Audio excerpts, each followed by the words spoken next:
me, was that pre-rehearsed or were you ready with that? Absolutely not. That was an explosion, and that's what I remember. And even just talking to you now, Manny, you get a chill in your arms and a chill on your thighs and a chill on your cheeks when you think about that or when you watch it. And you're probably like me that you've listened to the audio and you've watched that audio connected to the video 1,000 times. And it never fails to evoke that kind of reaction, within your body. So in terms of the emotion, it is still very, very real and very, very vivid. What was it about that team that made it so special? And Fred, because you're so close to the team, when did you realize that something special was brewing here? It's interesting. I know you're well connected with Matt Dumichel, and there was a game in Windsor in the Western Championship Series, game number 4 of that series, and Owen Sound was leading the series 2-1, and the game was tied going to the third period. And we did an out-of-town scoreboard with Steve Ritchie, and Steve said that St. Mike's was beating Niagara like 6-1, and there was no way that Niagara was going to come back. And Matt and I looked at each other, and it was almost like the light bulbs going on over your head, and we thought, if we can knock out Windsor, we're going to the Ontario Hockey League Championship Series, and by virtue of the particular configurations that year, you're going to the Memorial Cup. So I think that was one realization. The other one, was just a singular game where I thought, oh my goodness, Owen Sound was 3 points up on Kitchener for first in the division and in the Western Conference. And we went into Kitchener on a Friday night, real late in the season. Stephen Harper was in the building. I'm sure you remember that. There was a real anticipation, and the game was great. And Owen Sound would score very late to make it a 3-2 game and win the game. So I think those two along the way that year stood out to me. Those were two really good games too, because I remember watching and listening to that game in Windsor, knowing what the score was happening. I think that's a great point. Let's go to that championship series then, because Owen Sound actually lost the first 2 games. And did you, the adversity that they never had, what were your emotions there? Did you know that this team had it in them to come back? No, I don't think so, Manny. The second game was, I think, a Thursday night in Owen Sound, and St. Mike's won those first 2 games convincingly. There were empty net goals, but still 5-2 and 6-2, I think, were the final scores. And I remember the Attack loading up that night after losing game 2 and heading back to Mississauga to stay overnight for game 3 on the Friday. And I remember watching them do that, thinking, well, we're going to the OHL, or we're going to the Memorial Cup, but I don't know that we have a comeback here, because St. Mike's had beaten Owen Sound twice in a space of a week in the regular season, and now convincingly had won games 1 and 2, once at the Hershey Center and once at the Bayshore. And so, no, I didn't have the sense right then and there. And even game 3, you probably remember, it was 5-3 going to the third period for Owen Sound. And St. Mike's would tie it on the shoulder goal by Devontae Smith-Pelly. And you just had this sense of, even on a night when things are going well for you, the majors are too formidable, and they might get this. And then Pat Graves scores that overtime winner in game 3 from the blue line. What I remember about that, Manny, sorry to interrupt, is just the hustle that Garrett Wilson showed to get back on side. Garrett got key goals against the Windsor team and key goals in this series with St. Mike's, but that hustle play, I'm not sure it turned the series around, but it certainly gave Owen Sound a lot of breath. And then game 4, tight checking, another overtime battle. Game 5 doesn't go their way. Game 6, a huge game at the Bayshore. And then game 7, which we always remember. I remember you and I on the radio. We dubbed it Bayshore South before even the game began. Game 1 began, for that matter, encouraging fans to go down. And then, boy, did they ever show up in game 7. What do you remember from that game?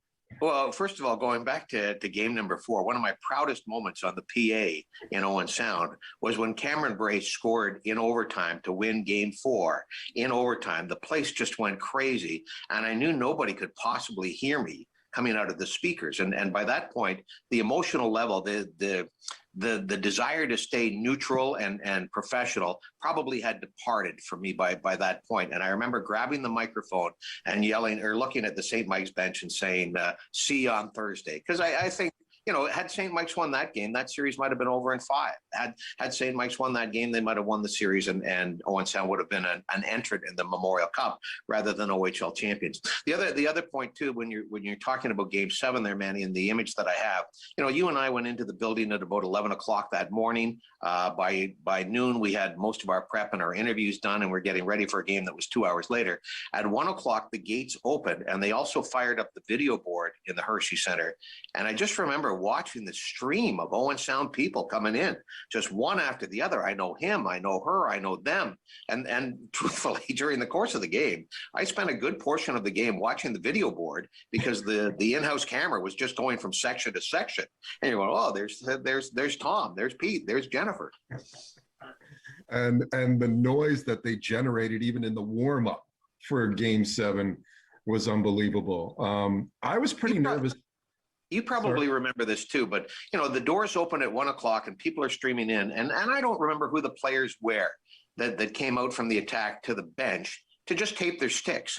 And there was a roar at that moment, and you just went, oh my gosh, is this going to be something this afternoon? Jesse Blacker was one of them. I vividly remember that. And you could see it. His face was going, wow.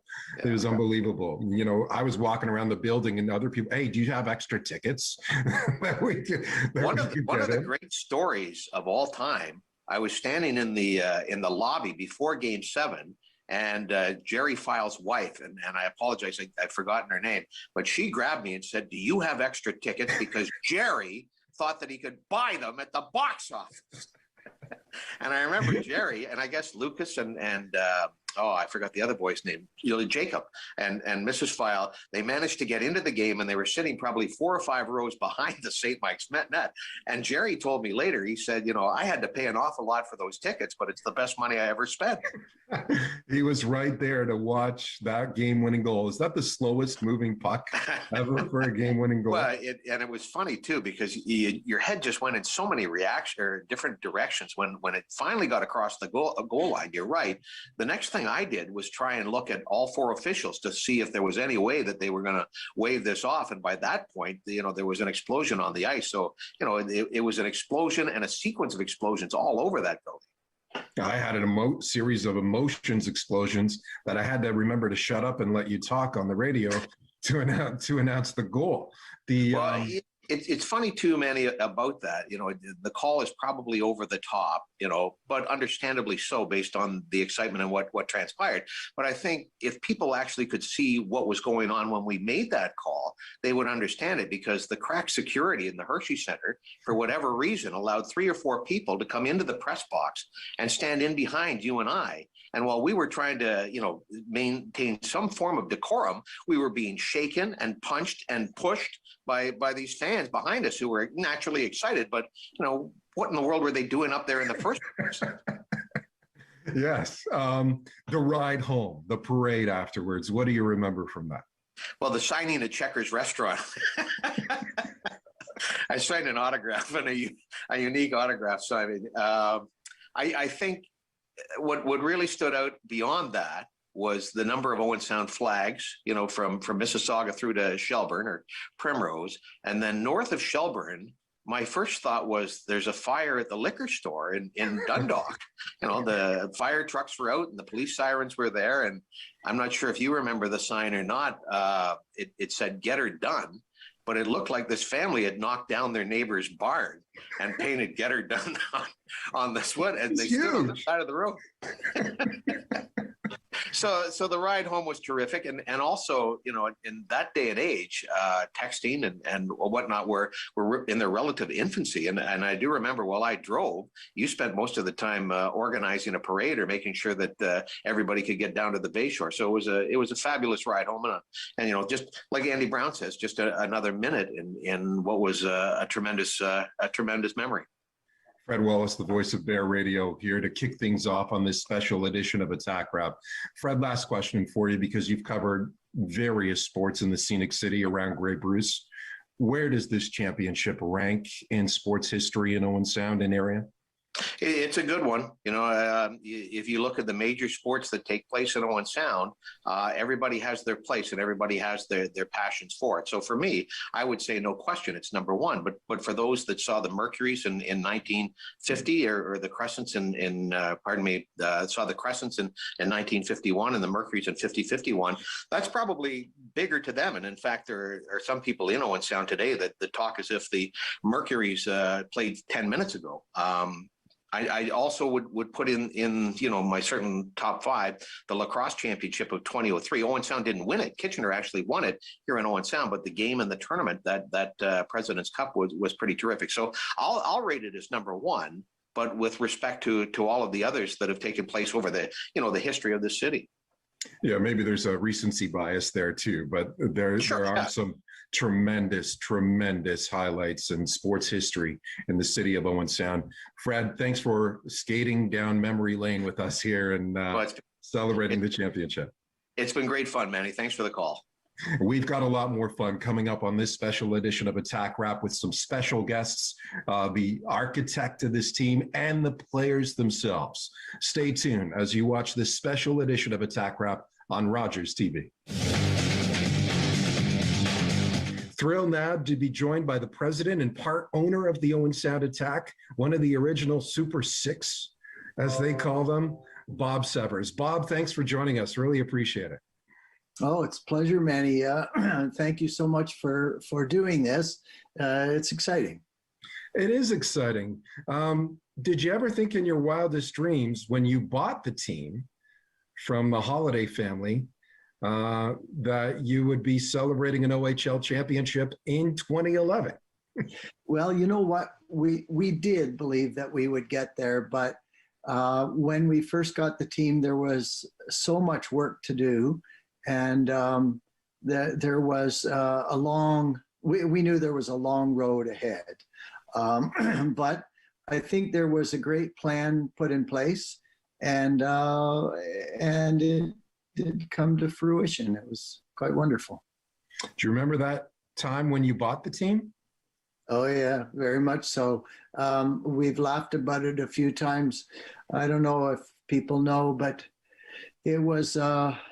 there was some real anxiety around organizing the financing. Of course, none of us are rich people, and I remember the night before the sale went down, my wife, who is a very careful woman, said to me, if this doesn't happen, we're going to have to move.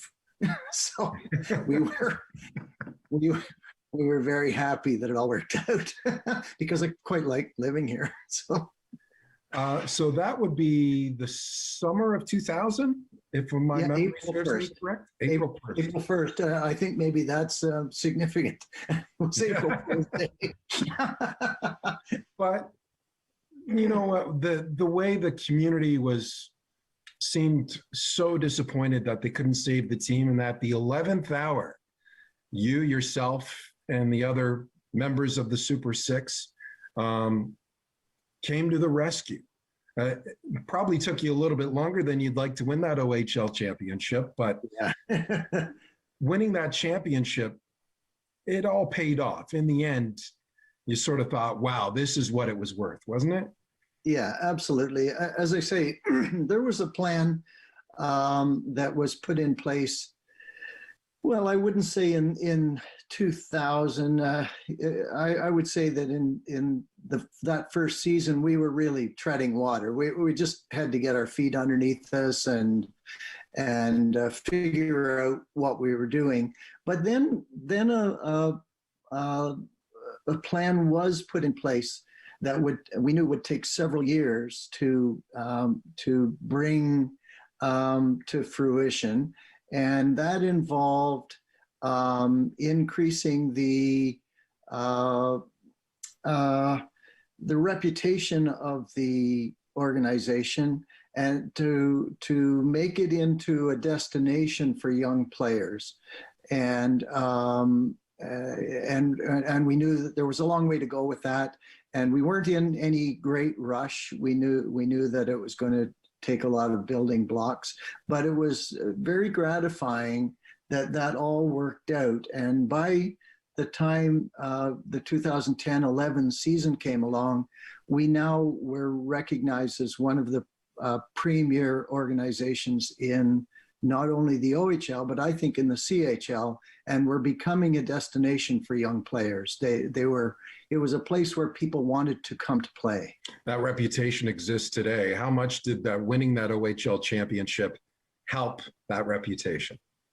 Oh, well, I do think it was very useful, because you can tell people that you can get there from here, but when you actually do, then seeing is believing, and so it was very helpful. Let me take you back to the summer of 2007, because you and your group had to hire a GM and had to hire a coach, and you hired Dale DeGray, who in turn hired Mark Reeds. Talk about those two gentlemen. Well,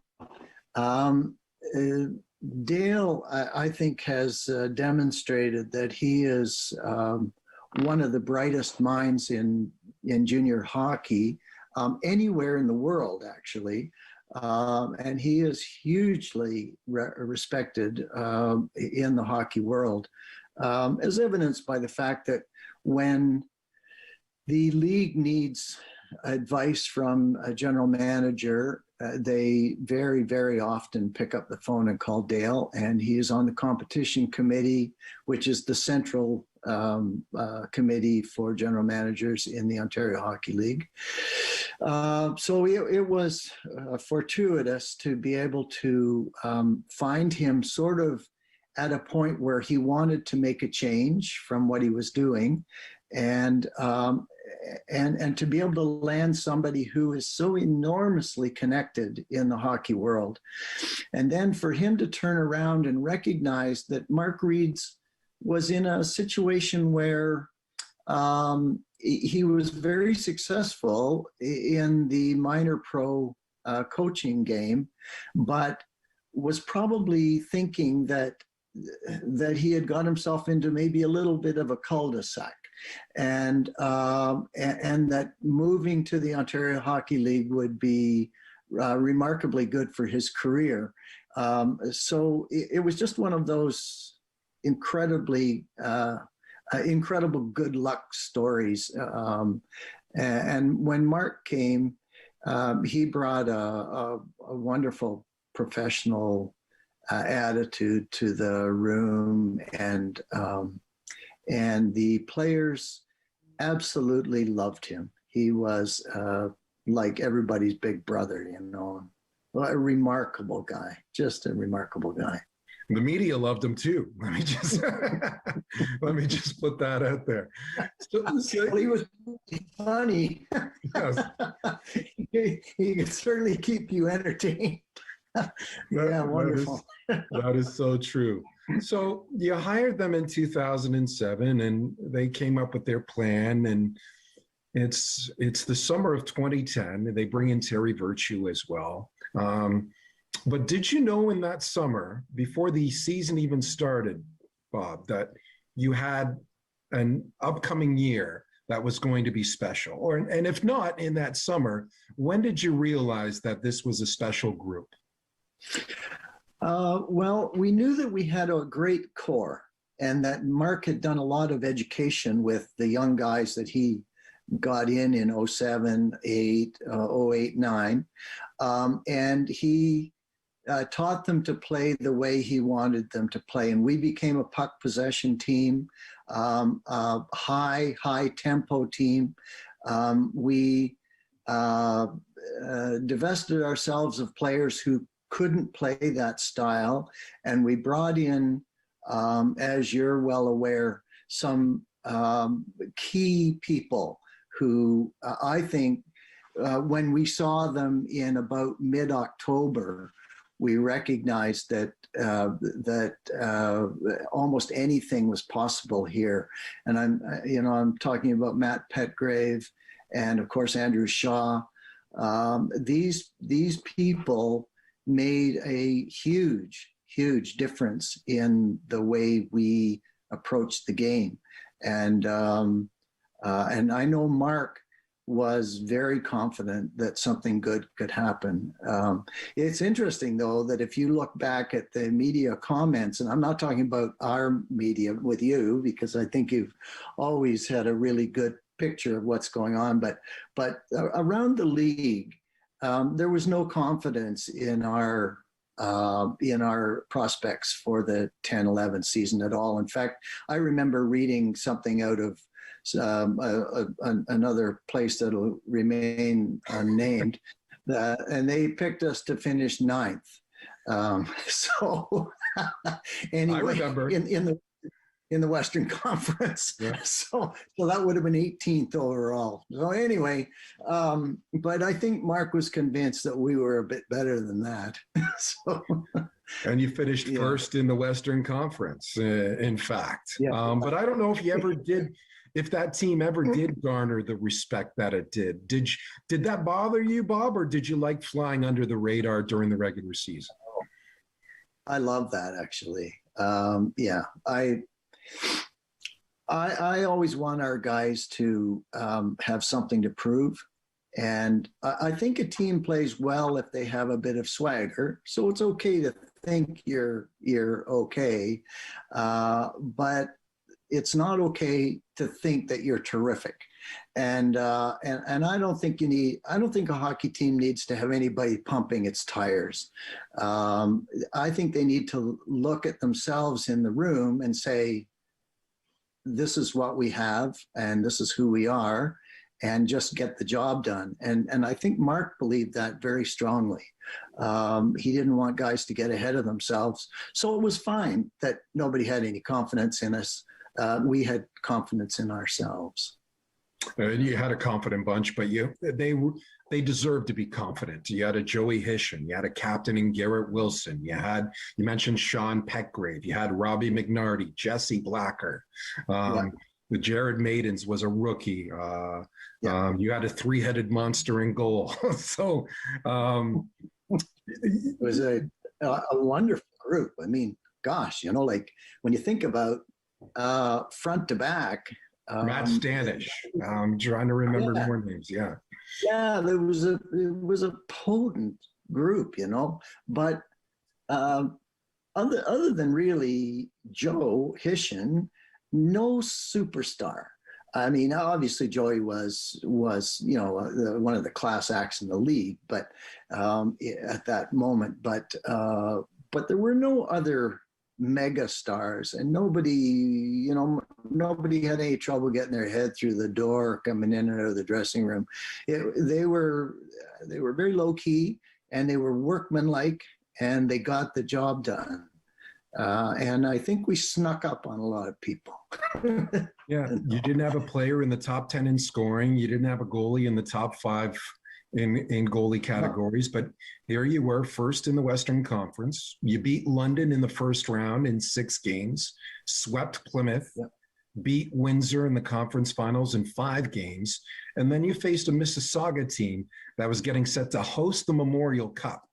And you go down the first 2 games, you lose the first 2 games before you win game 3 and 4 in overtime. So, Bob, let me take you back to the first part of that finals. You're down the first 2 games. What are you thinking? I'm thinking that we played our game in both those games, that we weren't chased out of that rink, and that it was going to just take a little time for people to recognize that we could play with these guys. And I think I'm not a firm believer in luck, but I do think that we were a little snake bitten there, especially in the second game, and but I still felt that it was well within reach, and we tried to impart that to the players to recognize that they were really the class of the league, and that it was still quite possible. You win games 3 and 4. You win game 6 to force a game 7 back at Bayshore South in Mississauga. The parade of people who went to Mississauga was unbelievable. That must have made you feel proud, though, didn't it? Oh, absolutely. Like when you think about how far the franchise came in those 10 years, from having a hard time drawing enough people to make a noise in the Bayshore to the point where you had 3,500 people traveling to Mississauga to watch a hockey game. It was very gratifying, and I know the players were just astounded by that, and they loved it. They said, I remember Joe Hishin telling me the remarkable feeling he got when he stepped on the ice in somebody else's rink, and the noise was just overwhelming. He said they were just playing a home game. It was just amazing, And I remember Mark Reed saying how much that meant to him as well, and I remember him saying to the boys, why not us? And that sort of said it all. It was great. That came to fruition too. Where were you when Jared Maiden scored the goal in overtime? Well, I was just sitting in the crowd with everybody else. Did you have a good seat? Could you see? Yeah, I could see. I was sitting about maybe 12 rows up, just on the other side of the center line from the Mississauga goal. And I saw Jared go right to left and stretch out. And I saw the puck go in. And I looked at my wife, Barb, and said, I think we just won. But wait a minute. Because she'll tell you I don't get too wound up about stuff. But anyway, I said, I think we just won. And then the guys are all in the corner. I thought, well, I think that's what just happened. Yeah. And then the parade that was organized that night, and the sea of people along Highway 10. I don't think you could have written a better script. No, I think it's an iconic story in junior hockey for Canada. I mean, not many people probably know that story, but maybe they ought to, because it talks about the importance of this level of hockey in smaller markets and smaller venues across the country. And I'm sure the same thing would happen if the Prince Albert Raiders won the championship, or if Kelowna won the championship. These are not big cities. They're mid-sized places, but the hockey is so important to those communities, and it helps to define the community, and it gives them something to pull around, And yeah, it was a wonderful experience to see that, and to see the reception that the kids got when they walked into the Bayshore. I mean, again, they were astounded, absolutely astounded by that.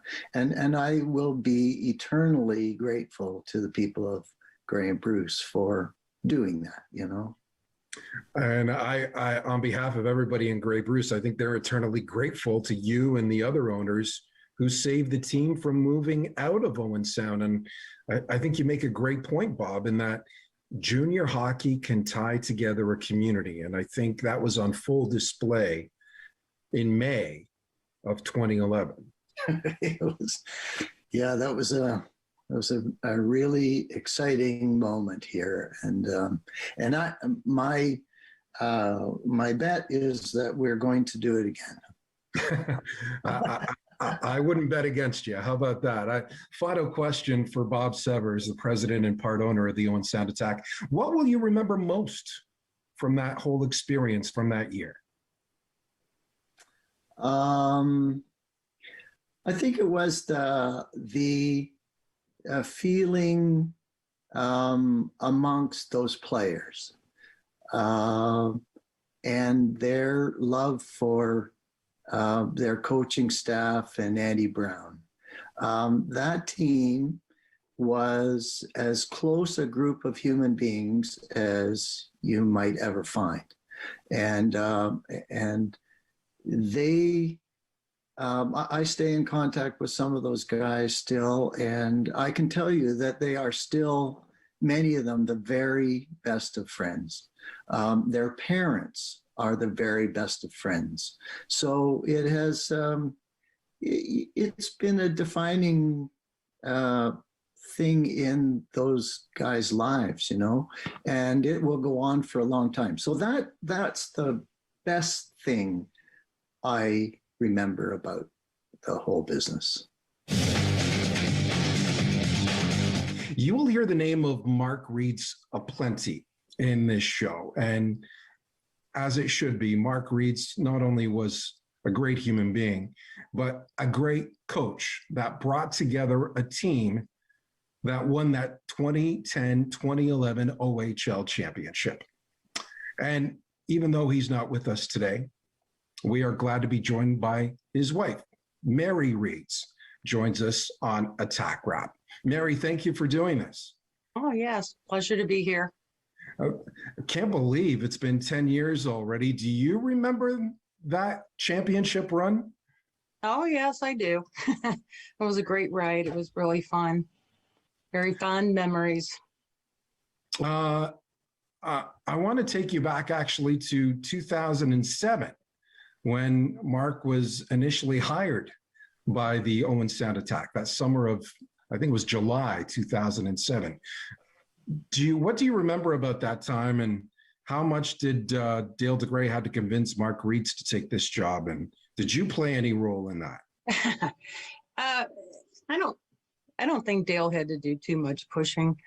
He knew it was a great opportunity. It was a family decision though, because it was a major move, and there was a lot of moves with our family, but this was, you know, to another country. So it was a little bit, it was a little difficult for me to think, can we handle this? But I said, yes, go ahead. We'll do it. So I guess I should say then, how much convincing did Mark need to do to you to take the job? A little bit, but I really wasn't that bad. I usually kind of went with it, except once he wanted to go to Alaska, and I said, I just don't want to do that. When I looked at Mark's career beforehand, and I remember this and having the conversations with him, he really never coached junior hockey players. So how did Mark sort of talk about that experience, about going from coaching older hockey players to coaching 16, 17, 18-year-olds? It was definitely a change. You're more molding their character. And I remember just him having to like check with the teachers and counselors from school, make sure their grades were up, all that. It took a little bit of time for him to get used to that, but he jumped into the role. But, you know, he'd say, oh, so-and-so's not doing so well, you know, or this person's doing great, or, you know, but he was like, well, I have a whole new set of family. I have all these boys they have to watch over. So it really was a great experience. That's all I could say. And he enjoyed it. I'm sure you were a sounding board for him during that time. What do you remember about that championship season, when you were around the rink, when you were talking to Mark, when you went to games? What did I remember about it? Just the excitement in the air, like the whole town was just buzzing. And I guess because I'm from a bigger city, so it's a smaller town, and I just feel like the hockey is like everything. And everyone just, you could see it everywhere you went, at stores and at restaurants, and not only at the rink, just everywhere you'd go, there were signs up and people were like cheering everybody on, and they mentioned something and go attack go. And it was just really precious. It's a little bit more quaint, I guess, when you're in a smaller town, and just how excited everyone was. So that's what I remember the most, was just the people were so nice and just so genuine and just so welcoming. Mark seemed to really excel and really enjoy building that team up to that run. As we talked about it, he was hired in 2007, and it was a 3-4 year plan to sort of build that team. Could you tell that he was getting really excited that was going to be something special that year with the way Mark was talking about his hockey team with you? Yes, I know it takes a few years to get the right mix and get everybody on board, get the guys with character. Because he had won a championship before, he knew that there's something special you can feel when a team all gels and gets together, because you don't win a championship if the team doesn't love each other. And really, they have to be able to step into roles, and maybe they don't want to do that role, but they're going to do it because they want that team to win. So he just knew he had the right mix. He could feel it, and I could feel it. So I've been through a few things, a few runs with him, and you really can tell a difference. And so that's what I could say about that. He won the championship in Owen Sound, and then he went to Ottawa soon afterwards. I think he was hired by the Senators in that June of 2011. Did Mark ever talk about afterwards his time in Owen Sound and what that meant to him? Oh, all the time. He'd say, "Oh, I really miss Owen Sound." He really did. It was always the best memories for him, and just the best experience. And he liked being in charge. He liked putting all that together.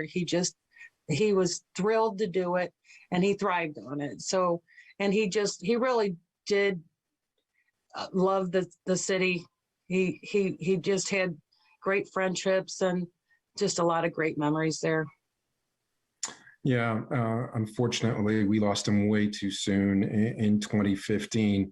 But do you think he realized, Mary, and do you realize how much of an impact he had on the lives of those young men that he led to a championship? I do. Yeah, some of the players, it's a little sad, but when he had passed away, and even before he passed away, some of the players were visiting, even the hospital, or texting. And sometimes I had his phone. Sometimes I got to see the texts, or after he passed away, the people were sending emails and texts, and just, I was overwhelmed with how much these players loved them and how much he had an effect on their lives, and not just for hockey, just as people and a role model. And so it was really inspiring, and his whole family knew how much they loved him. So it's something that you said earlier really rings true. It was like a second family, another family that he had with that hockey team. Almost like, I feel like he was almost like a father figure, a second father, role model, someone they could go to.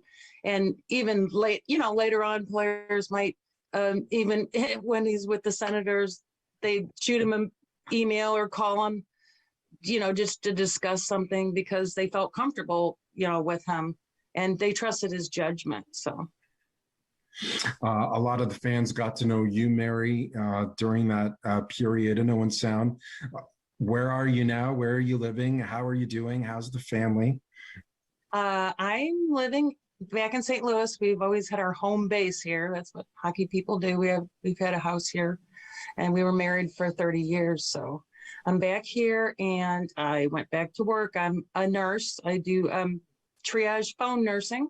So I listen to people and help them all day on the phone, and it's challenging, but it's really rewarding. And then my daughter is, we had our first grandchild, and that's been really exciting. I wish Mark could see Charlotte, our new grandchild, but I'm sure he does up there. And then my son is in Philadelphia. He's working for a pharmaceutical company, so we kind of all have to touch base with each other, and but things are going pretty well. So we have a pretty big family here. I'm from a family of 8 kids, so there's a lot of family. Wow. Congratulations on the grandchild. That's fantastic. And thank you for your work in the healthcare field, especially during an unprecedented pandemic. I know we all have great fond memories of Mark.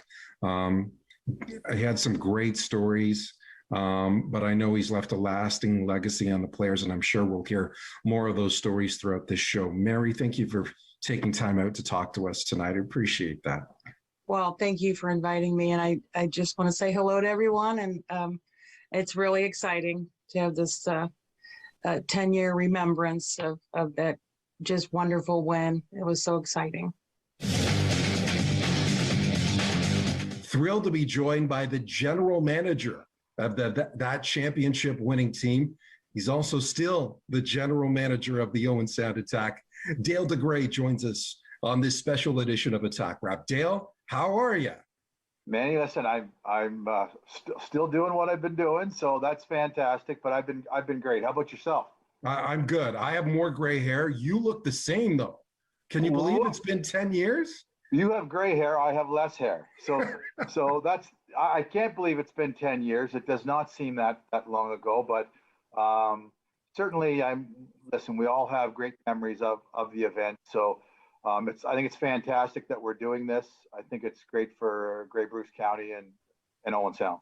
Yeah, I think it's a great walk down memory lane here. And it's great that you're able to join us too as well to talk about it. I still remember in July 2007, you were hired, and one of your first jobs was to bring on Mark Reed. So both of you were instrumental in that championship winning team. Everybody talks about that 3-year window when you're building something in the Ontario Hockey League, and it came to fruition.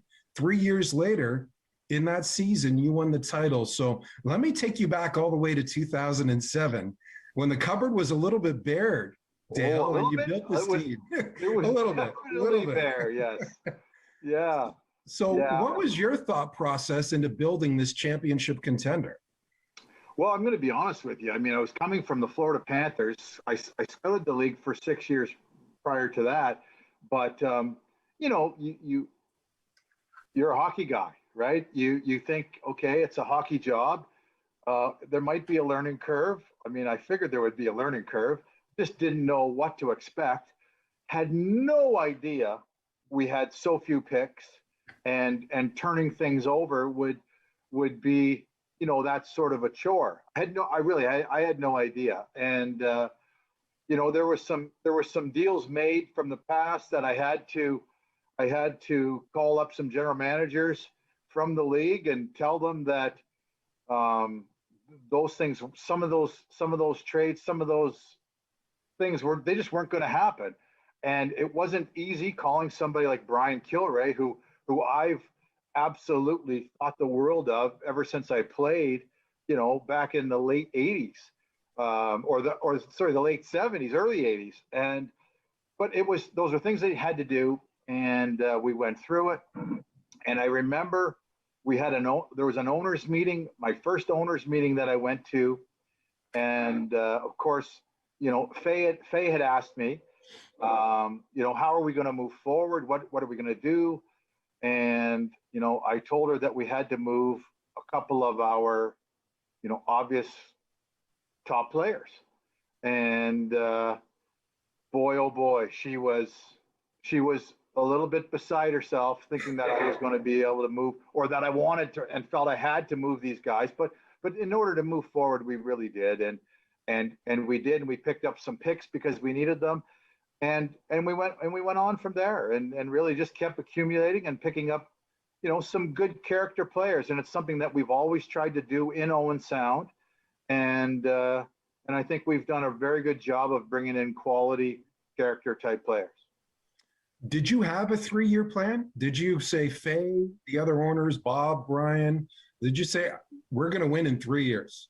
No, that we did. There was no, listen, hey, Mark Reeds and I, we spent a lot of nights, out at Balmy Beach, and we talked a lot about, what we might be able to do because of some guys that some young kids that we really thought were going to be special players. But the cost of moving forward is that you have to move out some guys that have been there for a while, right? Scott Tragana, Wayne Simmons, right? And those were really the two guys that when I said to Faye that we were going to have to move out, they were both players that she loved to come and watch, but they were going to bring us our best reward moving down the road. And we needed some picks, and really it was the only way to move forward. And we felt that once we did that, we could maybe look at doing some other things. And as it turned out, listen, Mark Reeds was the biggest culprit for saying, hey, let's get 4 years with this group. We will form this group into what we want. And then that 4th year, we'll have something. We will have something that people will take notice. And listen, I'll give him a ton of credit. I mean, we would, like I said, we would talk a lot at night, and he was bang on. He was bang on. We would work together. He'd let me know what he was looking for, and I'd go out and we'd try to find it. And that's basically what we tried to do. I'm glad you bring up Mark, because I don't think this team would have won without your work, but without Mark Reeds as well. Mark was integral part of it. What made him so special? Because he was really your first move, right? He was your first move. And I'm sure, listen, not living in Owen Sound, and listen, I mean, and I know I took some kick in the pants for not living in Owen Sound too, but the thing that people didn't realize right away was that Mark and I in the old Colonial League, not the Colonial League, United Hockey League, in the old United Hockey League, yeah. The owner of his team owned my team and owned another team as well. But the other team, they got all the best players. Mark and I were given the same envelope of cash, the same amount, and we had to do what we could do with that envelope to the best of our abilities.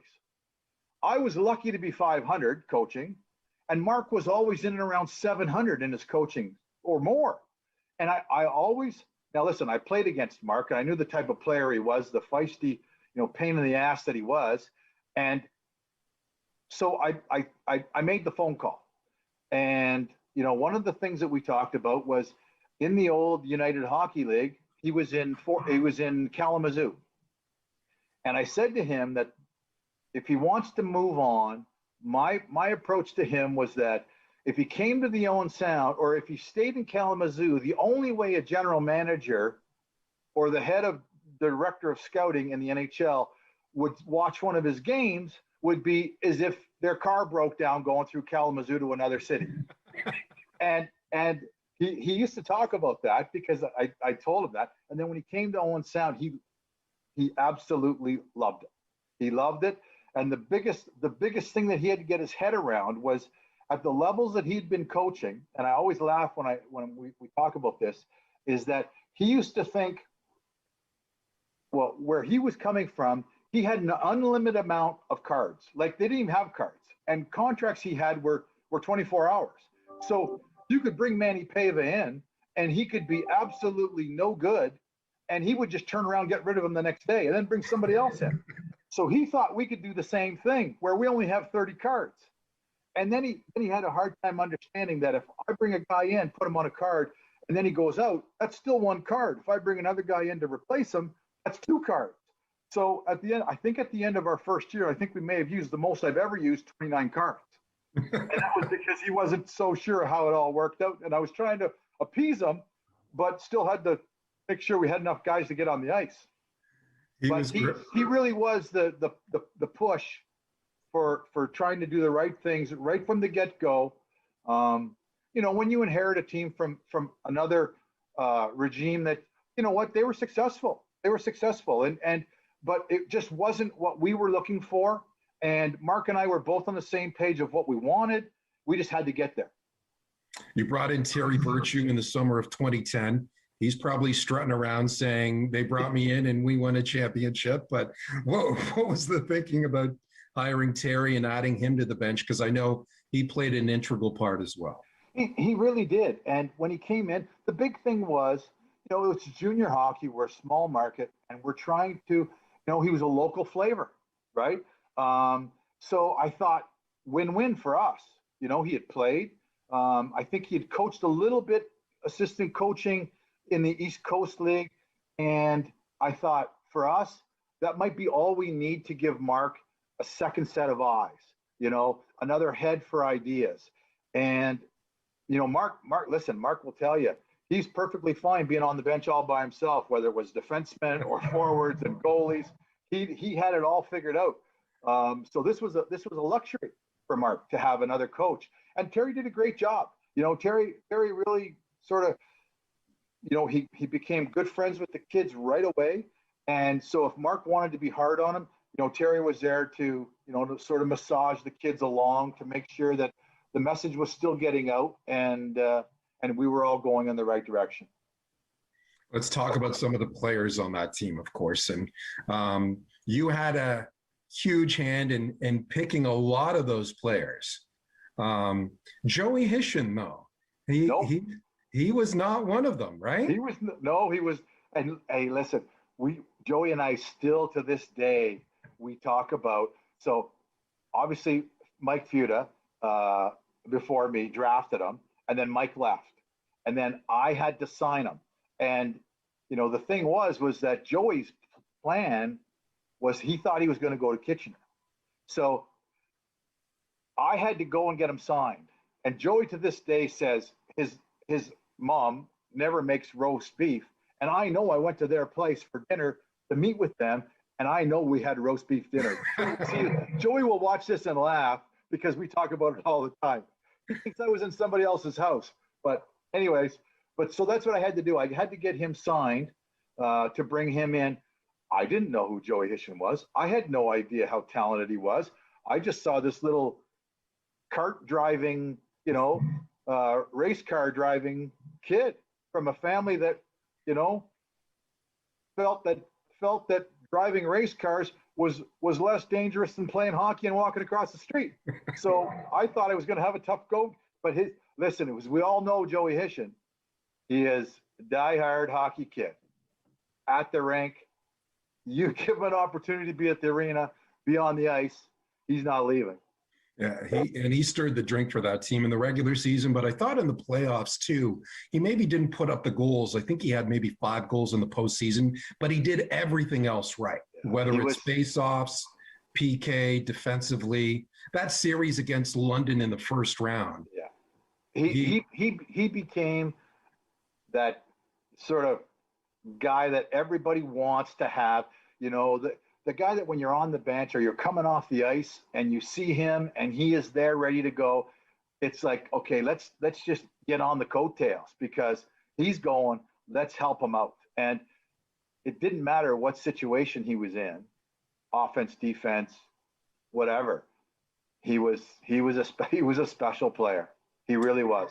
And really, right from the minute he put on an Attack jersey, he was a special player, Manny.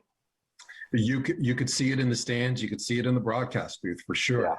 Yeah. And I know you could see that. He was one of those special players on that special team.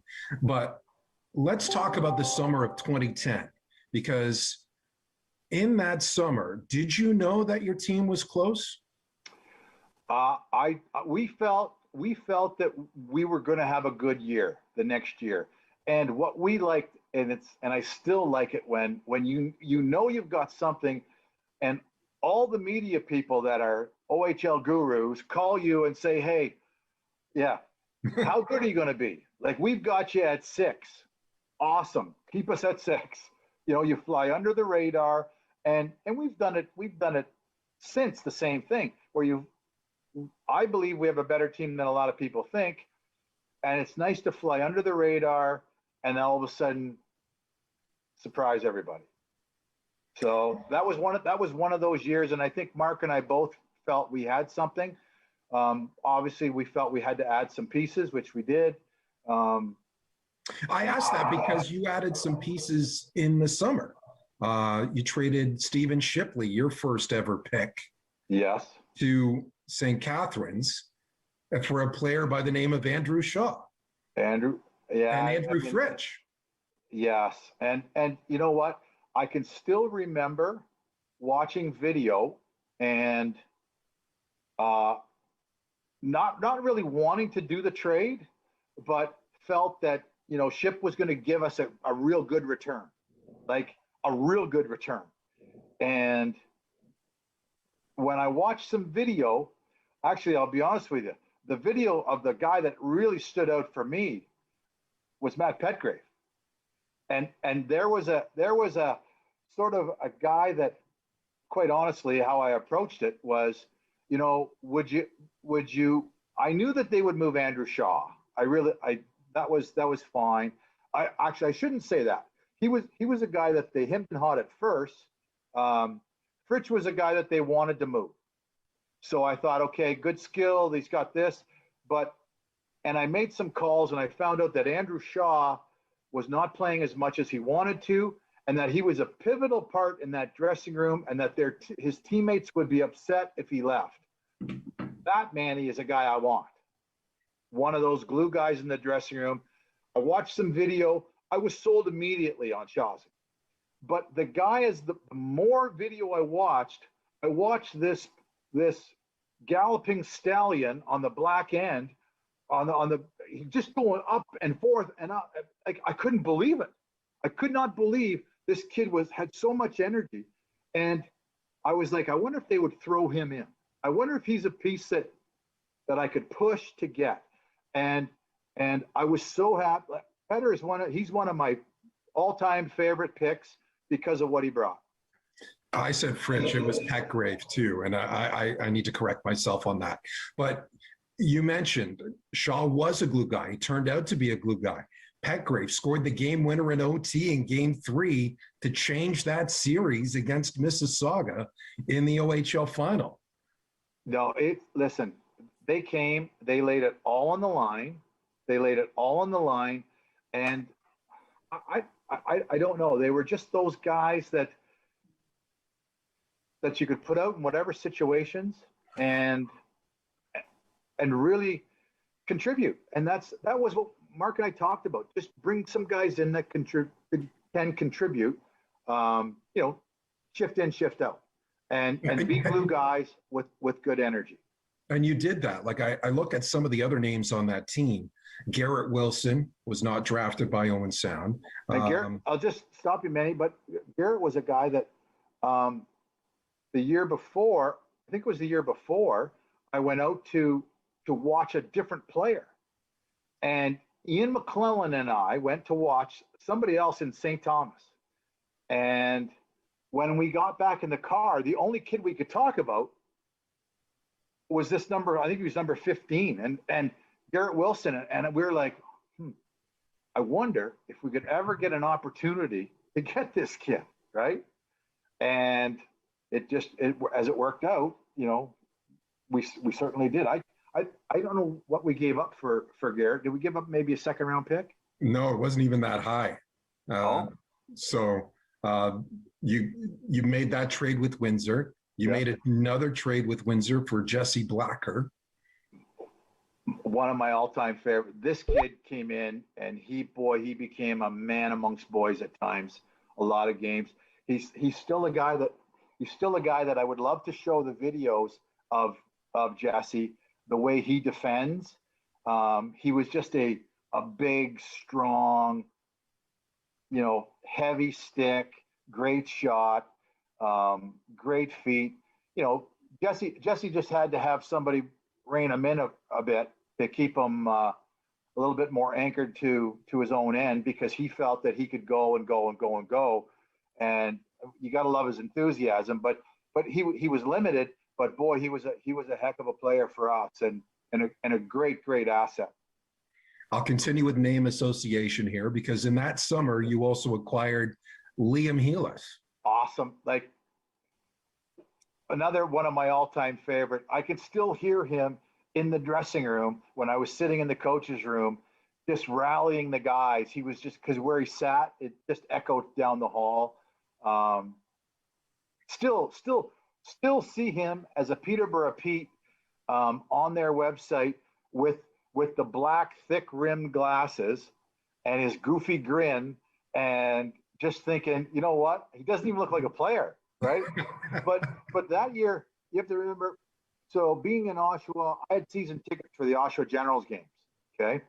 I got to see Liam play so much, and I thought to myself when I'm watching, there's an underutilized player. This kid could play on your first line, and he would check like a dog on the fourth line. And it didn't look like he complained, didn't look like he worried about anything, but let me put a jersey on and let me go show you how I can play. And just love that about him. Love that about him.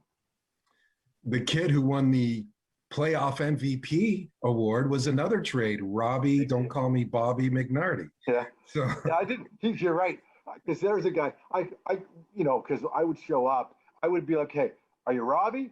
Are you Bobby? Like, it's funny you say that, because I would always be a little bit uncomfortable on how do I refer to you as, right? But another guy that I used to see a lot, coming into Oshawa, go to Belleville. Like, I always thought he was a great skater with really, really good skills and a phenomenal shot. And he reminded me of a guy I grew up with, Todd Huey, Garrett Huey's dad. And that's what when I saw him, I was like, if you put him with good players, he's going to take his game to another level. And he really did. I mean, I think, did you say that he was the MVP? He was. Yeah. That was a bit surprising for me, but hey, kudos to him. That's fantastic. But I did think he would become a pretty good player for us. And another kid that just, when the move happened, he probably was a little bit nervous about it. But once he got to Owen Sound and the atmosphere and his teammates, he loved it. Loved every second of it. Dale DeGray is our guest here on Attack Wrap, the general manager of the Owen Sound Attack, as we take a walk down memory lane and commemorate the 10th anniversary of the Owen Sound Attack's OHL Championship in the 2010-2011 OHL season. We can talk about all the players, but Dale, I wanted to talk about what Mark Reed's referred to as the three-headed monster in goal. Not many teams have three goaltenders and use all three in the postseason, but you did with Jordan Binnington, Scott Stager, and Michael Zador. What was the reasoning behind that? It was just injuries. That's all that it was. And listen, I would like to say that one of them didn't deserve to stay with us, but I can't, and the thing was, what we knew obviously you have to keep your numbers at 25. You're limited to 25. When we traded for Michael Zador, we weren't sure what was going to happen, right? But he came in and it was lights out. He was lights out. You throw a young kid like Binnington in, he was lights out. And we knew what we had in Scotty. So it was almost like as long as the goalies could get along and the goalie coach could keep them getting along, then I thought to myself, why worry about this? Let's let them, I told Mark, I said, this is going to make you a better coach anyways, because he's got to figure out who to play, right? So, no. All three goalies played in the OHL final. I don't think that's ever been done before. Probably never. But I think the whole team had faith in every one of them. It didn't really matter who we were going to put in, and I'm trying to remember if Scotty did he have an injury? Was that one of the? He had an injury during the season. Okay, but everybody was healthy through the playoffs. Scotty played the first two in the finals, then Zador, and then Binnington closed it. It was as if you were the LA Dodgers putting out your your pitching rotation out. Yeah. You know what? I remember it, and it was, it was a lot of fun. I know it was odd, but their mindsets Their character was fantastic. I don't know if they were just young and goofy and didn't care. I don't know, but it worked for us. And it wasn't like the team was going to play harder or weaker because of which goalie you had in there. I think the group knew we were good. They knew the goaltending was going to be solid regardless, and we felt, which was great. I mean, anytime, like I said, I'm an ex-player. Anytime you start a game and you feel you can win that game, it's a fantastic feeling. And I think our group knew as long as we put the jerseys on and went out as a group of 20, we had a chance to win.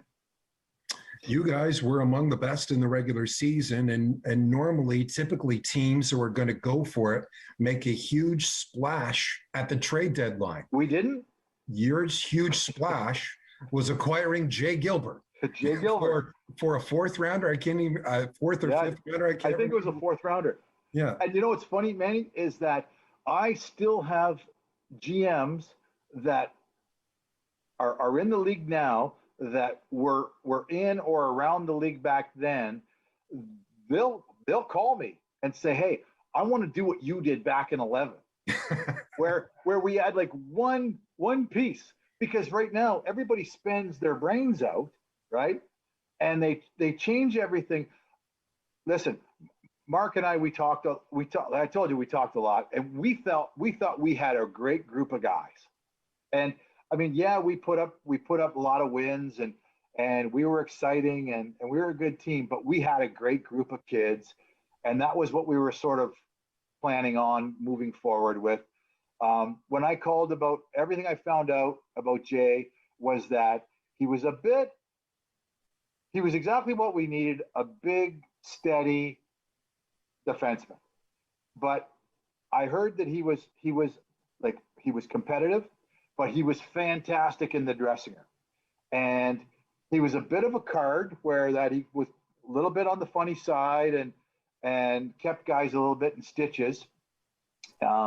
But I thought we had such a focused group that would sort of almost be a welcome commodity. You know what I mean? When things get really, really pressurized. So, I mean, he was fantastic for us for what he played, the amount that he played for us as far as games go. But he really was. He came in and, he showed us that he belonged in the lineup every single night. You talk about that close-knit team. You finished the regular season first in the Western Conference. You did not have a top scorer in the top 10. None of your goalies were in the top 5 for goals against in the Ontario Hockey League, but yet you were first overall. You beat London in the first round in 6 games, swept Plymouth, beat Windsor in 5 games, including the clinching game, I think was 10-4 at the Bayshore. And then you face Mississauga, the hosts of the Memorial Cup, the team that finished first in the Eastern Conference. What do you remember from that postseason run? Seemed like London was the toughest hurdle to get over in that postseason, and then you face Mississauga, and you lose the first 2 games in the OHL final. Yeah. I think first off, I got to tell you, that's my approach to analytics right there. You just sort of summed it all up. That's what all those analytics really truly mean, right? You got a good group of guys with a good team. They're just going to go and win. So it doesn't really matter. But no, I think our group realizes, and it's often when I trade for a guy that comes in from the East, I think they realize just, Cody Ceci was a guy that I could tell you about. How he realized once he came to Owen Sound, just how much of a different world it was back then coming from the East to the West, right? And I think we felt that if we could win the West, we got a great chance. And I mean, with Mississauga hosting, we were going anyways. So what do you really have to lose, right? And maybe that's what sort of changed the mindset after we won the West to go to the East and playing against Mississauga. Maybe we kind of had a little bit of a letdown, like, well, we're going anyways. I don't remember that, but maybe that subconsciously was something that affected us in the start. But what a great series. What a great series that was. Yeah. Rogers is showing all 7 games, and games 3 and 4 were nail biters. One was 6-5 in overtime. The other one was 2-1 in overtime when the only goal scored in the third in the overtime game. Cameron Brace scoring on a breakaway there. What were your feelings? What were your nerves at the time after losing the first 2 games? Look, it's just being an ex-player. I mean, I feel for the kids, but it's always, I'm not on the bench. I'm not on the ice. So my feeling is a little bit more reserved as far as I think we have a great team. I think we have a great coach. And if we come up short, we come up short. But I thought that, especially once we won in overtime, first game, then you walk in the dressing room, you could get a sense like, guys, we're right here. Like, the hell with the rest of it. We are right there. Then we won the next game, and then it was like, now we're going back to the Bayshore. I think was it game 4 you won at the Bayshore. Yeah, we went down to this, and then it was like, okay, let's see how this all plays out, right? So you could sense it in the dressing room. I didn't feel it from up top, although, boy, was there some pressure cooking in the stands with the fans, right? I still remember that going on, and everybody was like, okay, we're down 2, but then you win, and it's like, now it's a whole different world. It's a whole different environment in the stands. It was exciting to be around. It's funny you said that, because I think one of the messages that Mark Reeds had in Game 7 was, why not us? Especially in that at the end of regulation and going into overtime. Why not us? That was sort of the message. But heading into Game 7, when basically half of Owen Sound took over the Hershey Center, 3/4 of the building was from Owen Sound. I dubbed it Bayshore South. Did you feel confident going into Game 7? Well, I know the pressure was on them. And I think anybody that's around hockey knows, and that's what Mark and we talked about. If we can get to Game 7, that puts an awful lot of pressure on the host team, you know what I mean, in their building, and let's just see how this plays out. If we're at our best, I think automatically I give us an advantage just because of the pressure factor. But you know what? When I look back and I think back and I see that banner or the collage in the corner of the Bayshore, Manny, listen, I don't very seldom do I walk past that without stopping and taking it in, and you reflect back on the players, but you talk about Bayshore South and the sign and seeing all of our fans, and that's what I sell young kids today on. I mean, the experience in Owen Sound, the atmosphere in the building, and the loyalty is just off the chart. But to go there and see that many people that early, for warm-ups, and them really just steal the arena away from the Mississauga fans was unbelievable. And obviously, to have it all play out the way that it did was, that's why we're doing this. It was really, really special. Where were you when Jared Maiden scored, and how high did you jump? Listen, I was with Brian Denny and Ian McClellan, and we were in the far corner from our bench off to the left, across the rink to the left, because I like to watch the bench if you can. And I couldn't believe, because it was at the other end, right? And I couldn't believe it went in, and I could not, because I like to be ice level when the kids come off the ice. So I love to high five the kids, and I couldn't run there fast enough. And then I'm trying to watch the video board to see the replay, who scored it, how did it go in, and I just remembered I was in the corner. And I remember being downstairs. How I got there, honestly, I don't really recall. But I knew that that's where I wanted to be. And just to see the excitement on the kids' faces, because, listen, it was really special. It was a special day. It was a special night. And to have a 16-year-old score I mean, find me another time where a 16-year-old's on the ice in overtime getting that opportunity in Game 7. Doesn't happen very often. No, wasn't that the slowest moving puck too? It really was. When I got to see it on the video, it was like, did it even go in? Did it cross the line? Because I was like, okay, maybe it didn't. Maybe I have to go to a, because players always get excited, right? It just has to get close to the line and they get excited. So no, it was it was cool, and to see that Jared did it was remarkable. You mentioned early on in the interview about the lack of respect for the Owen Sound team at the beginning of the season. I don't even know if you were getting respect in the playoffs either. Do you ever think you will gain that respect? I think we've sort of, garnered it over the past. You know what I mean?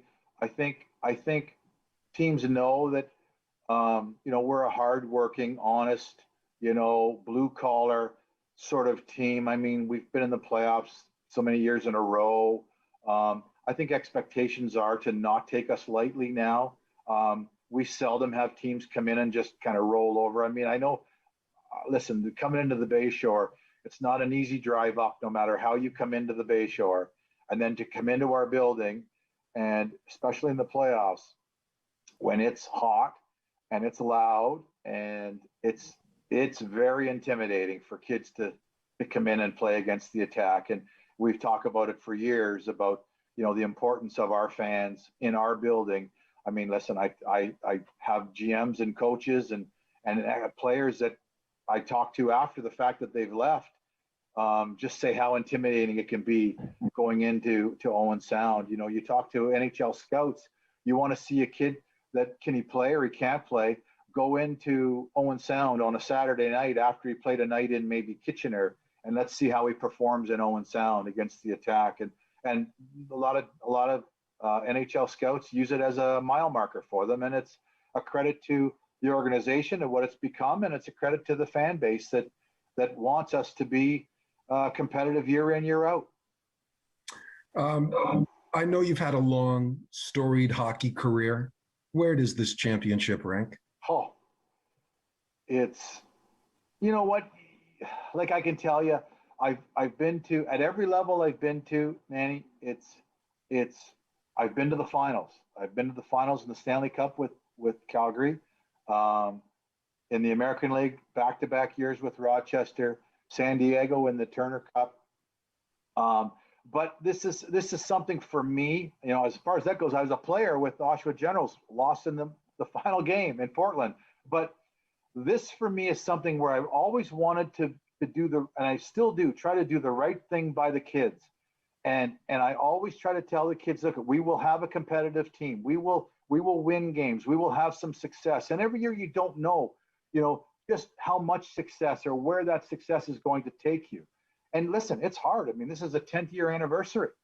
I'd love every year to be there. Just can't happen, And so to take this in and experience it with the group of kids that we did, being a dad, being a grown-up, and experience and see it through their eyes again, it's unbelievable. Unbelievable to see just how excited they were and where their stories take them, whether it's hockey or whatever field they've gotten into. They're going to look back and go, holy shit, that was amazing. We've heard from the ownership group. We're here from GM Dale DeGray. Now let's hear from the guys who won the title on the ice. A special Zoom call tonight with members of that 2011 Owen Sound Attack Championship Team. For many, the first time they've been together as a group in almost a decade. Guys, welcome back to Attack Wrap. Can you believe it's been 10 years, Captain Garrett Wilson? No, I can't. Time flies, eh? When you're having a blast. Jeez, good to see all the boys. Wow. Joey Hishon, Scott Stager, glad to have you two guys on the call. As it looks like we're getting somebody else onto the call here too, just in time. But Scott, Joey, you were the longest serving members of that Owen Sound Attack team that won it all in 2011. So when you think back to that championship run, what did that mean for you guys? And to culminate, you started, was it 07, 08 was your first year, and then you won it all in 2011. Go ahead, Tom. Yeah, we were drafted in 07, Hesh? You were just a young stud back then. But yeah, it meant a lot to see it go from essentially, I think we had 13 rookies that year, to winning a championship in 2011. It was pretty special. Sorry, we're gonna have someone that interrupts me here. That's okay. Look, who are we looking at? Who's that? That's Steven. How old is Steven? He is turning 4 next month. Wow. That's great. And how's his hockey skills? His hockey skills is good. I just put up a big screen protector on the garage there with a net and some plexiglass. Wow. Please welcome into the box. Please welcome into the group chat Andrew Shaw as well. Andrew, how you doing, Shawzy? Shawzy, this chat just got a lot up here, eh? I'm not a technical guy. I couldn't figure it out. I'm glad to have you on. Also onto the program, Brendan Childerley, Liam Gilas, Jared Maidens, Daniel Zweep, Greg Steger just left the call, and Robbie, don't call me Bobby McNarty. What am I calling you? Is it Robbie or Bobby? What's going on? No, not Bobby. You just said that's my name. Don't call me that.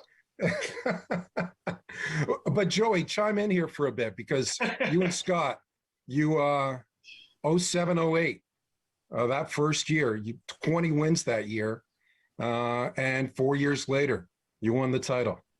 Yeah, it was kind of crazy. Only 20 wins that first season. I can remember, like, to finish that season too, we lost 20 in a row. To Mark Reeds was going for his he was going for his 500th win with 20 games left in our season, and we couldn't get it done for him. So we made up for it. Obviously, Mark obviously passed away now, but such a incredible human. I think every single guy on this call would say, if not the best coach they ever had, one of the best coaches they ever had. So just an incredible guy that had stayed connected to so many of us after we had won it. And yeah, to be able to win with this group and Mark behind the bench, Terry Virtue, absolutely incredible. And, you know, like getting drafted with Scott, and Helms isn't on here, but getting drafted with Scott in 07, me and Scott played like a little spring hockey before the draft together, so we knew each other a little bit. But yeah, an incredible run. And like I said, I got to give all the credit, or as much credit as I possibly can, to Mark Reeds, because I think he was probably the main reason we were able to pull together and win a championship. Let's talk about that there, guys. What's Robbie, what's your memory of Mark Reeds? My memory of Mark Reeds? Yeah. What do you remember about him? Well, Mark was a communicator. Like, he didn't have to bring the whip to get a team to play the right way. I don't know how he did it, but it could have just been his knowledge and depth of the game, the way he understood hockey players, being one himself, playing 400 plus games in the NHL. He just had that knowledge and was willing and happy to share it every single day. For myself personally, you know, when I came to Owen Sound, I was, you know, heading in one direction with my career, and Mark brought it back. So, like Hish said, you know, I owe him about just about everything. And, you know, the fact that he's not here is, you know, I think about Mark, you know, on occasion, and it's just like, you know, what a sad loss, because he was just the perfect guy. So, but I'll remember the goatee he had in the playoffs. That was pretty good. Liam Gilas, you're a coach now. What do you take stuff away from what Mark delivered in the room when you were as a player? Yeah, absolutely. Hish is a coach now too, and we got a bunch of guys playing. I think the philosophies that he embodied are ones that we all instill in our daily practices.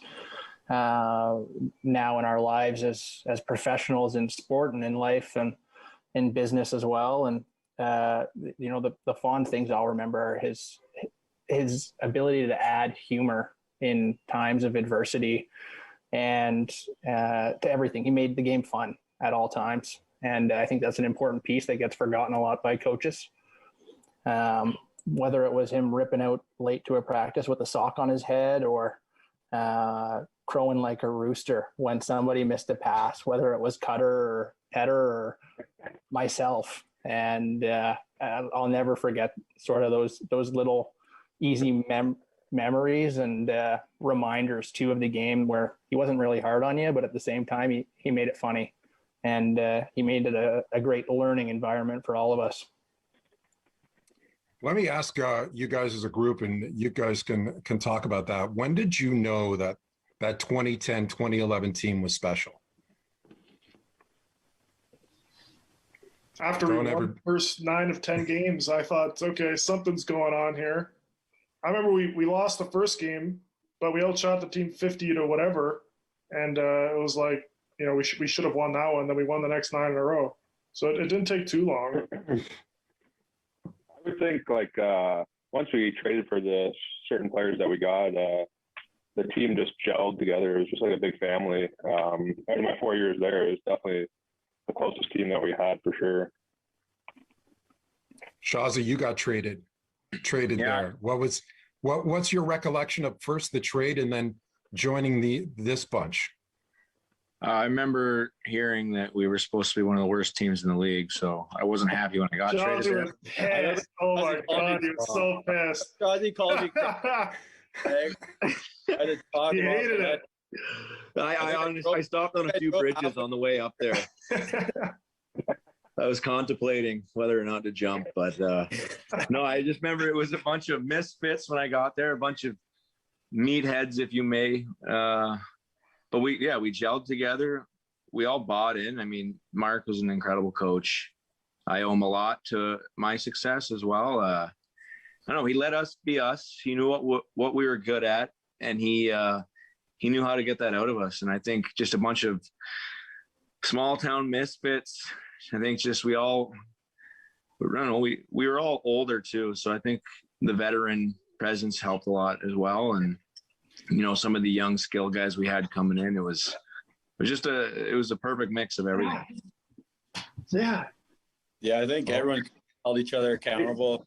That's the way you got your girlfriend mix on any team. So started with Mark, ran all the way through, and everyone kind of just held everyone accountable, and we were able to get off to a good start to the year, and we just didn't look back. Jared, you were a rookie on this team. Did these guys welcome you with open arms, or talk about that experience? Because it sounded like you were a pretty close-knit team. First off, what's up, boys? Miss ya. Mad dog. Yeah,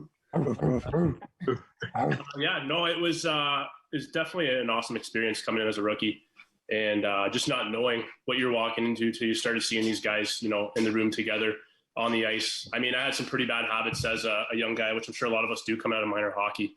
So just Mark being on me, the other guys holding me accountable, the team in general just taking me under their wing was pretty special, and it was an amazing experience that I wouldn't trade anything for. So it was awesome year.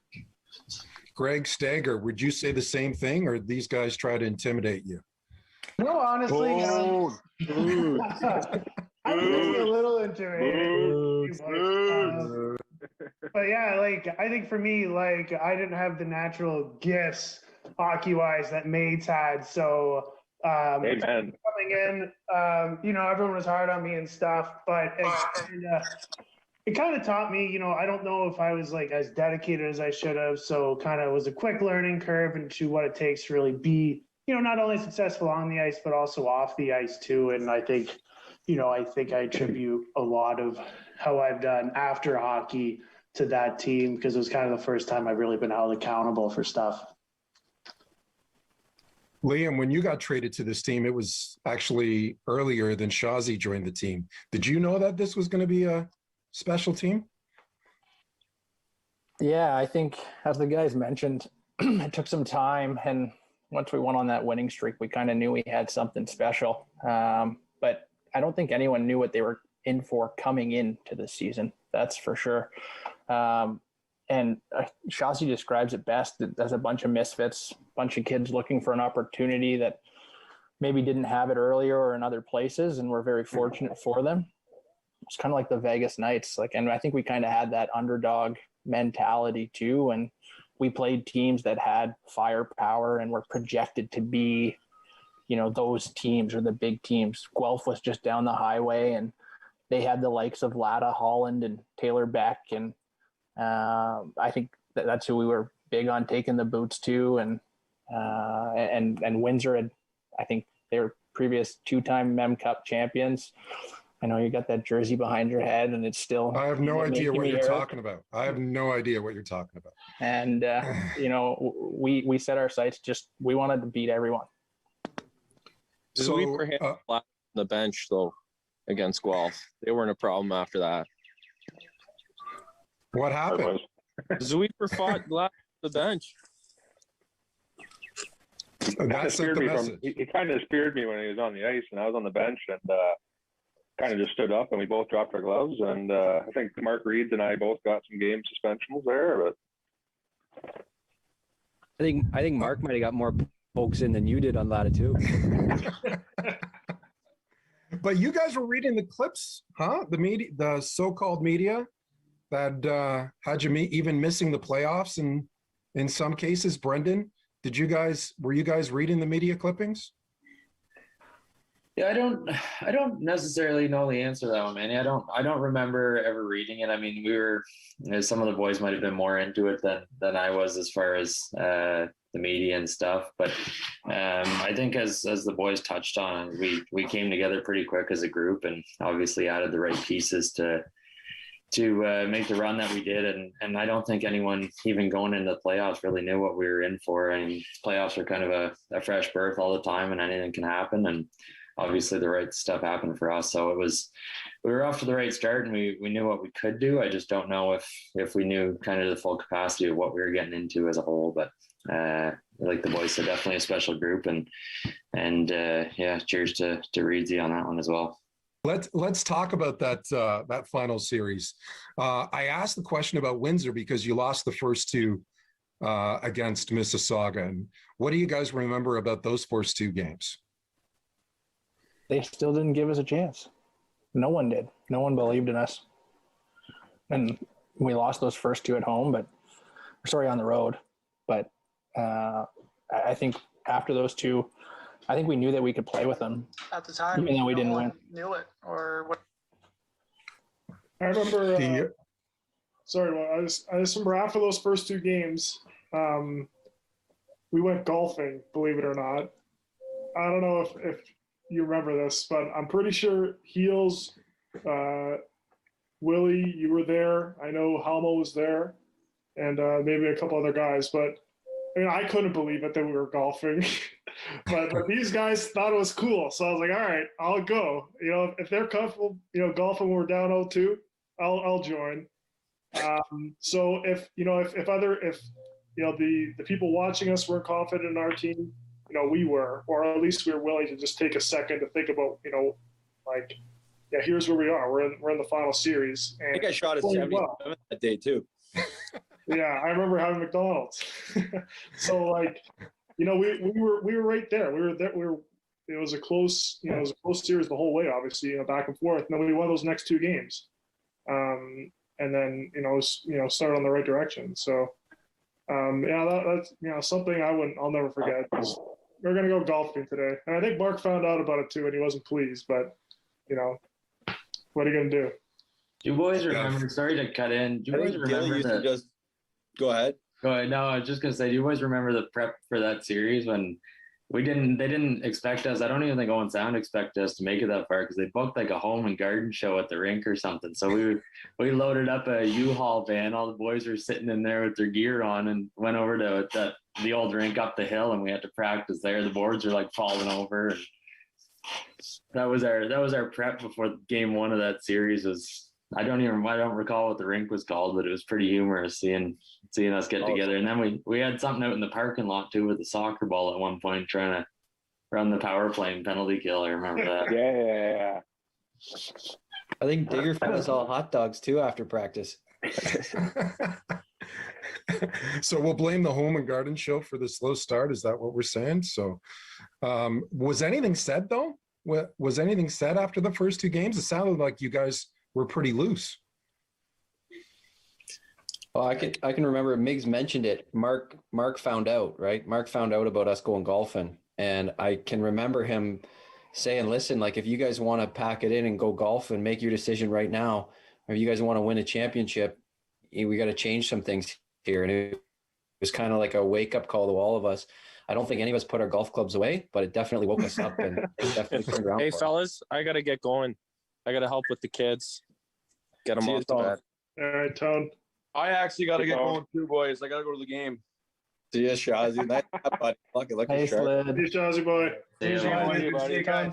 See you, boys. We'll all get together soon here, eh? Yeah, you're mansion, bud. Game 6 back at your rink in the Bayshore. It was a must win. They had a 3-2 series lead. What do you guys remember about Game 6, if anything? I think I remember. Was Bracer score a couple goals that game? Bracer scored a big goal in Game 4 too. The overtime winner, Hish with the nice feed to the breakaway. Bracer had a big Game 6. But did you guys feel pressure in that Game 6? I would say there's always pressure, but our fans were unreal throughout the playoff run, I would say. Like just going to the rink and playing in front of them was just amazing, I thought. Like you almost feel like the fans are on top of you when you play there. Yeah, it must be nice every time you step on the ice, they scream your last name, eh, Zweepy? Yeah. Kind of scares you a little bit. Greg, when did you guys figure out that half of Owen Sound was traveling to Mississauga for Game 7? I mean, the way back was crazy, and then it was basically a home game. I remember like getting to the rink and kind of looking around, and it was kind of like, there's a face I recognize, there's a face I recognize, and me and kind of Rose looked at each other being like, wow. So yeah, really cool game to play. Like, I was a spectator of that game, but really cool game to watch. We couldn't believe it. There was so much family there too. So we sat with everyone's families, and then, coming back to Owen Sound was pretty mind-boggling to say the least. Yeah. So Game 7, you guys go out for warm-up, and it's like a home game for warm-up. They are cheering like for you. three-quarters of the fans were ours, I believe. I think Mississauga never had that many fans at a game. Yeah. He's right, 100%. Did that atmosphere help when you guys came out for warm-up, when you guys are taping your sticks and you see half of Owen Sound in the building? Did that help you guys at all? Miggs, what do you remember about that? I mean, I can't really remember, but for sure it helped. I mean, and also I'm sure it hurt Mississauga too, because, here they are in their rink and all of our fans showed up, and, they got 3 people supporting them, and they're all Suzikas's family. So, I mean, yeah, it just made it that much more special. But I want to go back to earlier in the series. Didn't Petgrave score an overtime winning goal or something on a clapper? Game 3, right? Yeah. Point. So, sometimes it's just someone as ridiculous as Petter scoring an overtime winner that could just change the whole course of a series. Obviously we had to earn every inch we got, but it's things like that. I don't think they had Petter pegged as the guy that they had to look out for, and then he goes and scores that goal, and it's just like, well, we're a team that just has so many different layers that you have to be aware of. So yeah, but yeah, going back to Game 7, yeah, for sure. And of course the drive home back, that I'll never forget. The drive home back was absolutely incredible. I remember Willie and I think Whitey got to go in the little car and And I remember Binner complaining, like, how come they get to go and none of us get to go out there? And I was like, Binner, don't worry, man. Your time will come, okay? Just your time will come. It wasn't just one guy. You know, Robbie makes a great point. Like, you didn't have a goalie in the top 5. You didn't have a goal scorer in the top 10 in regular season scoring. There seemed to be always someone that stood up. Isn't that right, Garrett? Yeah, 100%. That's why we won. We just the whole playoffs. I think different guys were scoring OT winners and scoring big goals for us throughout the whole stretch. So when you have a new guy stepping up every night, it's going to be hard to lose. So yeah, that just kind of showed the depth of our team and the work Digger did to build a team like we had. That rang true in Game 7. Mike Helmo scored the first goal of the game. And then a rookie by the name of Jared Maidens scored 2 goals, including what might be the biggest one in Owen Sound OHL history. Jared, what do you remember from Game 7 yourself? I just remember the butterflies going to the game and just obviously never being in a situation like that and going that far. But like you said, as soon as we got out there and saw all the fans, it was pretty amazing, pretty special, and a good opportunity. But yeah, the goal I remember was like the worst/best goal I've ever scored in my life, and I just happened to be at the right time. And I mean, these guys led us there the whole year. I just happened to be in a lucky spot in front of the net, and I whacked at her like I was putting on the putting green. So no, it was pretty special moment, and these groups of guys led us there. Buddy. Clutch. Didn't you win the face-off too back? I don't think they trusted me on the face-off, Manny. No, I don't know who was it. I think was it Heels? Oh, Heels. Wasn't it you? Was it Heels? Yeah, I think I was in the face-off circle there. Heels snapped there. So it was Heels, Brace, and Jared out there. Yeah, you're I was right. on the That bench might for some reason. I don't know why. I was going to ask my line mates, but here I am on the bench. We played the whole year together too, so I'm trying to. I was not very good that game. I remember I was shit. Shawzy was suspended Game 7, so I think I was playing center in Game 7. Oh, that's what it was. I was wondering who was playing in the middle. It was. Yeah, so I think that's why the lines are all jumbled up. Yeah, and like most of the year, we were all on our same or similar lines. I always thought I was on the ice because I was the first guy in the pile somehow. I think I got the maids first. Yeah. So let's talk about that. So Liam, you were on the ice. You won the face-off back. I think it was to Shemich or cutting. It was cutting. I honestly think it was cutting. I don't know if I'm right. It could have been Blacker too, but yeah. And then Bracer threw it out in front. And Jared, you whacked at the puck off, I think it was Riley Brace. And that might have been the slowest moving puck into that goal that I've ever seen in my life. So let's go around the horn. So Heels, where were you at the time? Do you remember where your view?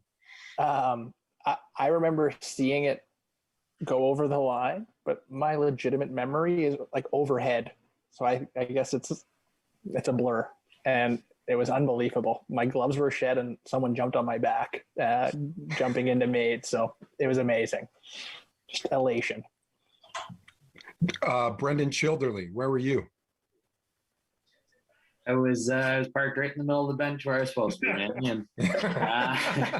No, it was I was definitely on the bench, but no, I remember watching it go in and not even really realizing it that it had gone in at the time, and then things erupted, and by the time I figured out what was going on, Willie was halfway across the ice, so I was just playing a little catch up at that point. But what a feeling for sure. So that's what I wanted to know. Did you guys know it was in right away? So obviously Willie did. I think I made it to Maids before the puck even hit the back of the net, Manny.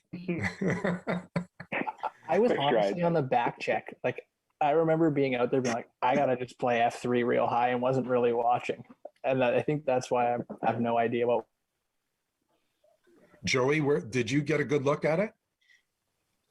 I was in the same boat as Chili. I wasn't sure if it went in or not. But I remember like the building just erupting, and I turned and gave the first guy I hugged was Mark. I don't know why I did that. Like everyone was rushing on the ice. I was kind of a little bit late getting to the pile, but just I can just remember that being a pretty special moment in my hockey career. Like you said earlier, me and him we started in Owen Sound together. With Stage was the only guy left from that team. Helms was drafted, but he wasn't part of the team. So it was pretty crazy to experience that. But yeah, definitely didn't get out there as quick as Willie did. Willie definitely beat the puck to the back of the net. Zweeper, did you get a good view of it? I don't remember having a view of it. I was most definitely sitting beside Chili. We were probably having a conversation. No, I just remember I remember seeing Willie go over first, and then just a bunch of us in the corner celebrating. But the fans were just incredible. Like they just erupted, like they said. Like it was, and then we did like the whole skating around the rink and everything, and it was just a cool feeling that you'll never ever forget. Greg, I remember you were with a bunch of guys. I think you were down in the hallway right by the bench, right? Yeah, I was trying to remember who it was, but it was me, Rose. I can't remember if Gaber dressed that game or not. And then I think Shazi was with you too, right? Yeah. So we were waiting in the tunnel. I don't think we really had a good view, but obviously we came running out on our dress shoes and we were kind of slipping and sliding all over the place. But yeah, it was crazy. Robbie McNarty won the Wayne Gretzky Trophy, 15 goals, 9 assists, 22 games in that playoff. Everything you touched turned to gold, or goals, I should say. What do you remember from that playoff run? Well, I guess I'll just first say when Mad Dog scored that goal, I was on the bench and I looked at Halmo, and the first thought I had was, I can't believe it's over, because the whole season, all the ups and downs, and then obviously grueling playoffs, and it's just like in a second it's over. We won.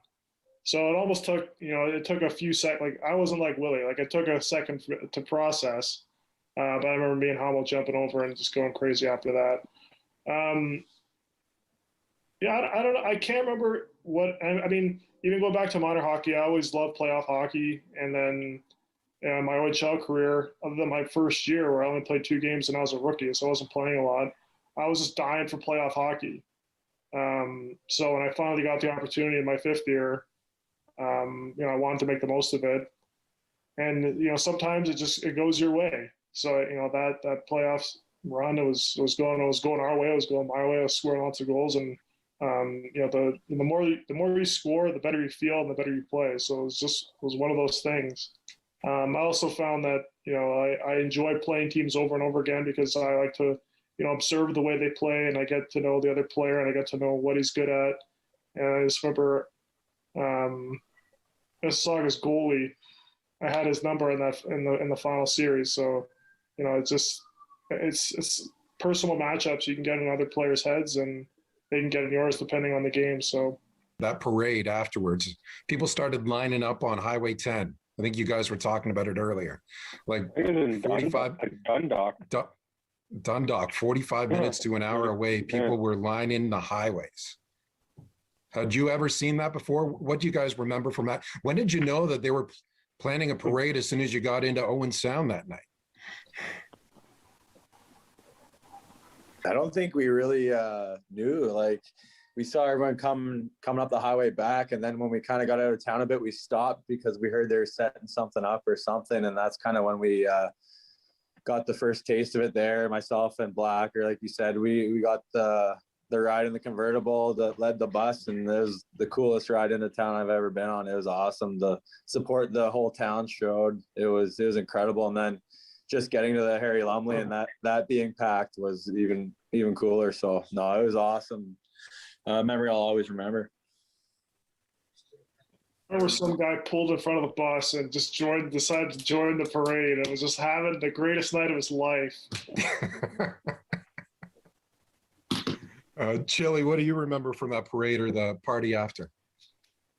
no, it was pretty incredible. Like these boys said, we didn't really know what was going on, and I do remember, like Willie said, we pulled over, and I remember hearing the fire trucks and then seeing them, and then all of a sudden it was just traffic, and got more and more dense as we were going into town, and just as these boys said, an incredible ride in, and so much fan support, and then obviously getting back into the rink and having that place just jammed to the gills, and Shawzy coming sliding out with no shirt on. So it was pretty incredible, and definitely memories of a lifetime. But just to be able to do that with these guys and this group, and it's very special all around. Jared, were you the mayor of Owen Sound for a whole week, or what was going on there? I think Jared was the guy who scored the OT winner. He was the mayor. I was just lucky enough. I was the old guy. I got to go on the convertible, so I kind of lucked out. Blacker kind of weaseled his way in. Might have took Hish he's there the longest. I kind of thought maybe he should be in the convertible. I kind of felt a little guilty too, but Benner was pissed about it. Benner was furious. I don't blame him, man. There could have been a lot of guys in that convertible. We should have just stuffed it full of guys. It was actually kind of crazy. I mean, Mades scored that goal, and we still couldn't get a girl to talk to him for weeks after that. So it's kind of, I didn't know how to help him at that point, right? So glad you're getting on. We're almost wrapping up, but how you been? And we're celebrating 10 years. Can you believe it's been 10 years? No, that's special.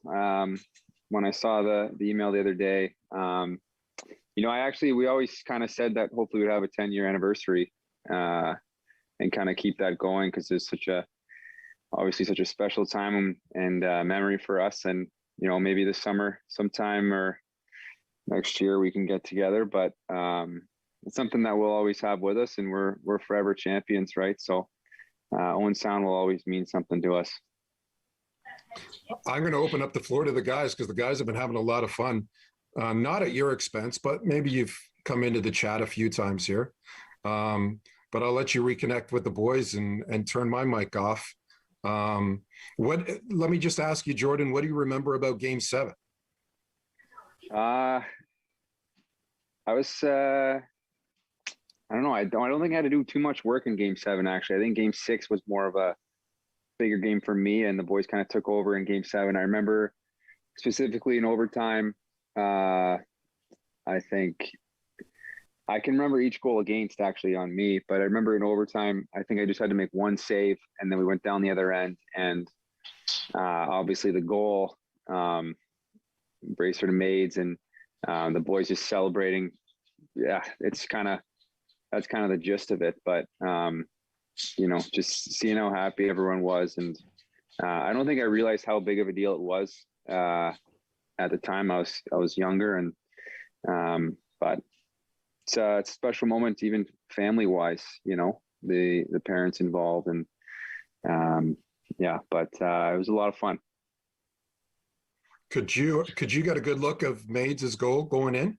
Oh yeah, I think I might have the best seat, arguably best seat in the house, I would say. Mades said you bailed him out though in Game 7. I don't know about that. I don't remember. Do you remember not getting a ride in the parade afterwards? How mad were you that you didn't get into the convertible afterwards? I remember that, because wasn't Blacker in it? Yeah, me and Black are in there. We should have stuffed that thing full of guys, man. True. Well, can you have more than one convertible? Holy smokes. Throwing rackets and stuff. Not we were throwing. It was just one of us was throwing. Yeah, well, it's not really fair if I don't have a weapon versus you, Weeper. I had no option. I couldn't hit you back. You played all the time, and I barely did. So I was like, I can't do this. Wow, that's funny. I haven't thought about that for a while. I actually do remember that story. We were in like the equipment room, and our teacher, Mr. Carr, comes over. He goes, "What are you two doing in here?" And Benner's throwing rackets at me. Oh man, that's how tight you guys. That's how tight you guys were. You You could fight in the dressing room, throw rackets at each other, but then you were brothers on the ice too. Yeah, we'd always make up. No, it was fine. Yeah. Benner, what was it? Oh, we were there. We were there. I was going to ask you together, I believe. Yeah. Ben, I was going to ask you, what was it like having a three-headed monster? Because we had talked earlier about all three goalies playing in a 7-game championship series. I don't think that's ever been done. Yeah. Did Zades make the call? Yep. He did? I couldn't hear him. Zades did not, but Scotty was on. I remember, I just thought of a story when we were in the room. I don't know if it was said already. I apologize if it was, but we were in the room and people just started making noises. Do you guys remember that? Yeah, we haven't talked about it yet. Go ahead. No, everyone's making noises, like Heels is doing something crazy. Boys are banging on their stalls. And I remember just specifically Zades was just doing a steady whistle, just one noise. And it was pretty funny, but we were all making a noise, and then we all stopped and we're like, Zades, what noise, what were you doing? And he just goes. Yeah, he was contributing. That was funny. It was just a wild group, and Shawzy was crazy. I roomed with Shawzy on the road, and that guy, he wouldn't even nap. So when we were playing throughout the playoffs, he wouldn't even nap, and then he'd wake me up because he knew when my alarm was. So he'd wake me up with a pillow over my head, and we'd just go at it for like 10 minutes, and we'd tornado the room, and then we'd just pack up and leave. But I'm blaming him for that. Sure, he dumped off the call. I guess before we end things, Captain Garrett Wilson, what do you remember about that year? What do you remember about that team leading this quote-unquote group of misfits? Yeah, just how close we were, like everyone said. We were a group of brothers, and we had the same goal in mind, and we were able to accomplish it. And the thing I remember most about Owen Sound is probably the fan support, the town getting behind us. And I think a big thing was the tack pack there, Helen Lewis and Brian, all of them, what they did for us, making sure that I remember they'd give us money, they'd fundraise, so we'd have snacks on the bus, stuff like that. And they're just unsung heroes that didn't get enough credit, and they really helped us along the way, supporting us. And just how close we were. Obviously Mark Reed's, how great he was for us, and how much he taught me, and how much I learned from him, and how close we were winning. I'll remember, like Benner said, it's got a place in our hearts. Wow. So many great memories flooding back from that 2011 OHL Championship won by the Owen Sound Attack. On this edition of Attack Wrap, a special edition of Attack Wrap, my name is Manny Paiva. What a joy for me to host this show. I hope you enjoyed it as much as I did. A big thank you to the Owen Sound Attack organization for their help in putting this show together. And of course, we want to thank the guests on this show, Fred Wallace, Bob Severs, Dale DeGray, Mary Reeds, great to see her, as well as the members of that 2010-11 Owen Sound Attack team that won the championship. What a tremendous Zoom call. Also want to thank everyone at Rogers TV who helped behind the scenes, including supervising producer Mark Perry.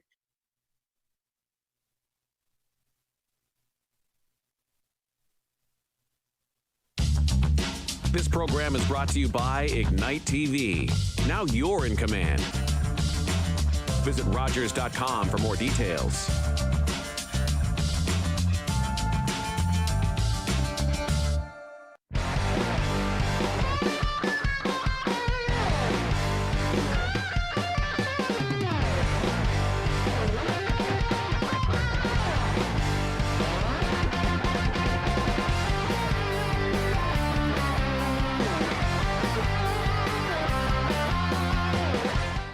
I'm Bob Severs, and I'm the co-owner here and the president of the Owen Sound Attack.